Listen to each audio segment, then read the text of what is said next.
Hello everyone and welcome back to the channel. It is day one of the championships up there in Sydney this Saturday, the 6th of April. Randwick Racecourse hosts 4 Group 1s this upcoming Saturday, being the Doncaster Mile, the Australian Derby, the TJ Smith and the Sires Produce. So it's going to be a cracker of a day. I'm going to analyse and give you my top 4 for the 4 Group 1s, so we'll get stuck into the first one. The first Group 1 we're going to get stuck into is the Doncaster Mile over the 1600 metres. It's a handicap race. The market looks like this. Another Will is the favourite, currently at $3.80, ahead of Celestial Legend, who is at $7.50. The next horse down is the Japanese horse, Obamburamai. Hopefully I pronounced that right. I think it's at $8.50, and Militarized is somewhere around there as well.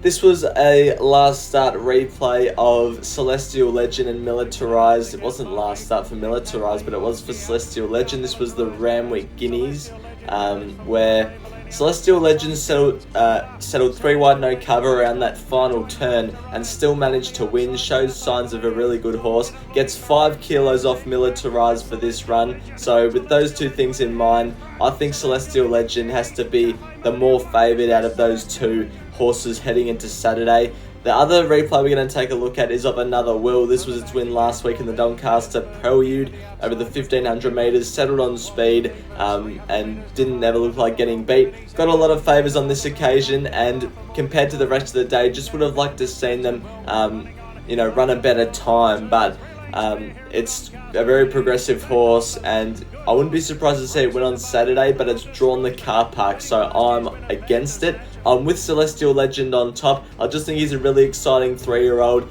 49 kilos, Tyler Schiller, drawn well for a good run.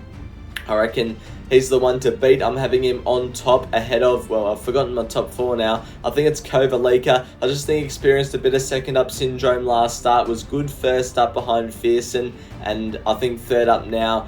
Drawn Gate 12 can settle closer and run a better race. Detonator Jack in for third. Can settle in a close position from the low draw of Gate 2 on Saturday with Timmy Clark in the saddle and be running well. And then in for fourth, I have got Democracy Manifest, who beat Detonator Jack last start. So that's my top 4 for the Doncaster Mile. I'm with Celestial Legend. The next Group 1 we're going to take a look at is the TJ Smith Stakes over the 1200 metres at weight for age level. I think I'm looking forward to this Group 1 the most out of all of them on Saturday. This is the market headed by Imperatriz at $3.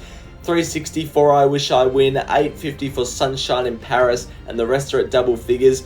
This was a last start replay of Imperatriz and also Johnny Rocker in the William Reid Stakes at Moonee Valley, where Imperatriz settled wide without cover around the final corner and did well to win. Johnny Rocker ran a very good race and deserves to be tested in this grade, but I think Johnny Rocker will go back to not his old self, but I just don't think he'll be the same horse that he was on this occasion, mainly because it's likely to be a wet track on Saturday, and he he loves good tracks and he hasn't been tested on wet tracks yet, so that's a query. And also the fact that Imperatriz settled wide without cover and Johnny Rocker had her back. I think it's a different setup on Saturday, so I think Imperatriz has Johnny Rocker covered. This was a last start effort of Sunshine in Paris and Aft Cabin in the Galaxy, where Sunshine in Paris ran a very good race first up. Aft Cabin wasn't himself and didn't get a lot of favours, getting held up at the top of the straight and checked at about the 100 metre mark. I'm with Aft Cabin at a bit of a price. I was with him in the Galaxy and it was just too bad to be true. I just can't get his run first up out of my head in the Challenge Stakes over the 1000 metres, where he should have won and beaten horses like Passive Aggressive and Zapateo, who won the Galaxy. So I think Aft Cabin's up to it. Maybe just experienced some second up syndrome last start, and third up might be ready to peak and run a good race. Zach Purton on fills me with confidence as well.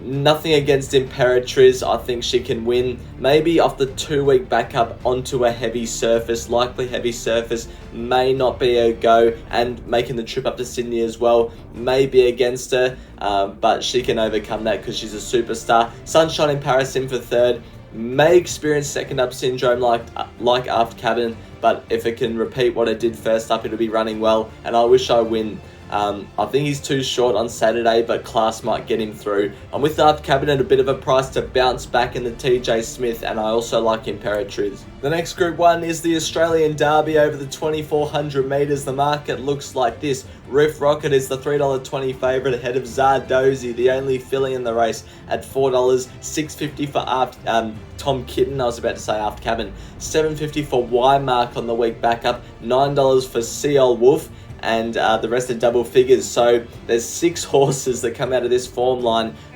one by Riff Rocket, the Rose Hill Guineas, where Riff Rocket had all of these covered by a fair way. Tom Kitten, I think I have to give some respect to because it was on the worst part of the track. CL Wolf was also very good late.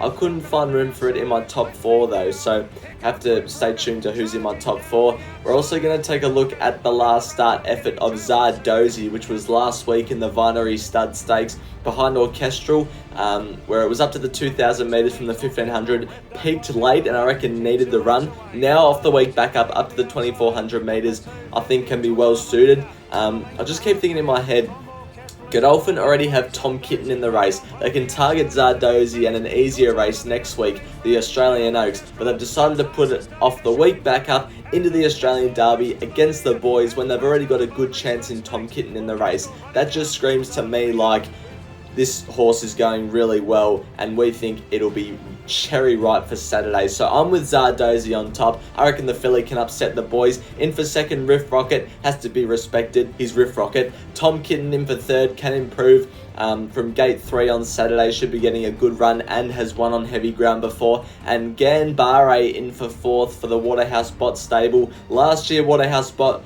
won with a front runner at a massive price, and the year before that, Hitotsu won and he was by Maurice.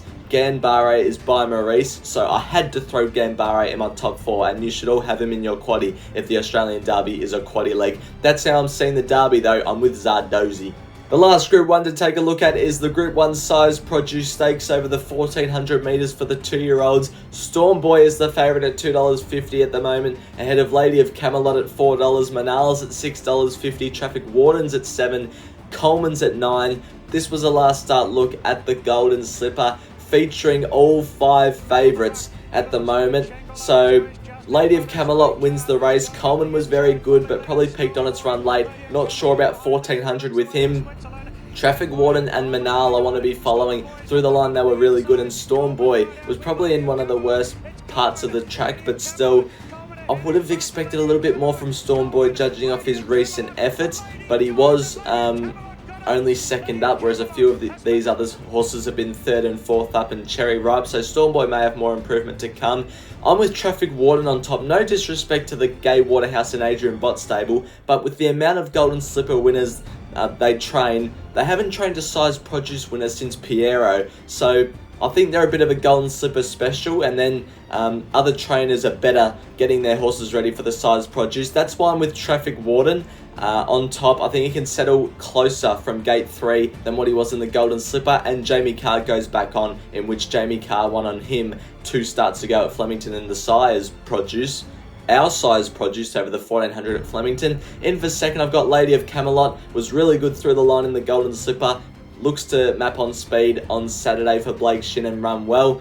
In for third, I have got a Node. I think it can go to the front. It also is trained by Waterhouse Bot and is off the week backup, so I think it can run a good race. Tim Clark on means it'll go to the front as well. And in for fourth, Storm Boy. He could just win on Saturday and prove all us doubters wrong on does he deserve his price? Personally, I think he's a tad short, but he could just come out and bolt in. I couldn't even fit Manal in my top 4. I just think it has to get a long way back from the gate, and we'll have to come past a lot of good 2-year-olds. But I'm with Traffic Warden in the size produce stakes. Thank you everyone for watching my preview of the 4 Group 1s for the Championships Day 1 up there in Sydney. I'm going to need Godolphin to have a pretty good day for me to be having some winners based off my tips. So hopefully I've tipped you into a winner. Hopefully you've learned something out of this video, and I'll see you for the next one, which will be the preview of Easter Cup Day at Caulfield. Bye for now.